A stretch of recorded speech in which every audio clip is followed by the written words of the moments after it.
This is the Retail Ninja program. Success is not final, failure is not fatal. It is the courage to continue that counts, is a famous quote by Winston S. Churchill.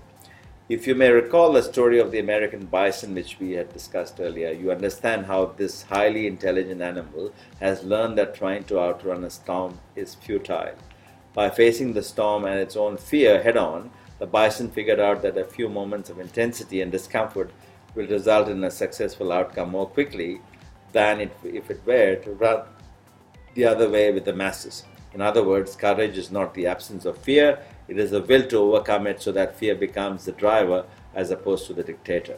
The key when starting something new is to find the right balance between planning and over-planning. When possible, embrace the term good enough, because perfection can be another form of procrastination. A good rule of thumb is to make a move when you are 80% sure and 20% uncertain. The 80% gives you the confidence knowing you have a solid grounding for success, while the 20% uncertainty is enough to keep you grounded and show you avoid falling into the trap of complacency and overconfidence. The best learnings come from a trial and error approach. Do you think there would ever be scientific or technological breakthroughs without a significant amount of trial and error along the way? Provided risk is calculated and safe, it is a necessary precursor to breaking the new ground.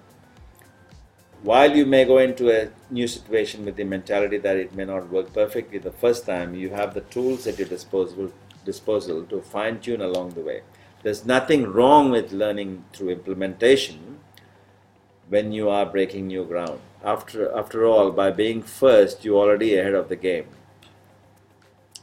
The following guidelines will help you do what it takes to allow courage to walk past fear when attempting to break new ground. Number 1, be proactive and have the courage to start even if you're not 100% ready. Number 2, start with the end in mind. 3, prioritize and focus on one step at a time. 4, harness the support of others. Don't try to have all the answers yourself. 5, sharpen the saw. Make improvements as you go. 6, keep challenging your assumptions. 7, learn from your mistakes along the way. 8, be resilient. How you interpret obstacles, setbacks, and criticism is up to you. 9, expect success rather than hope for the best. 10, be your own benchmark. When you're breaking new ground, you are the one that's setting the bar. My name is Prakash Menon, and thank you for staying on with the program, connecting with you. Looking forward to connecting with you next time.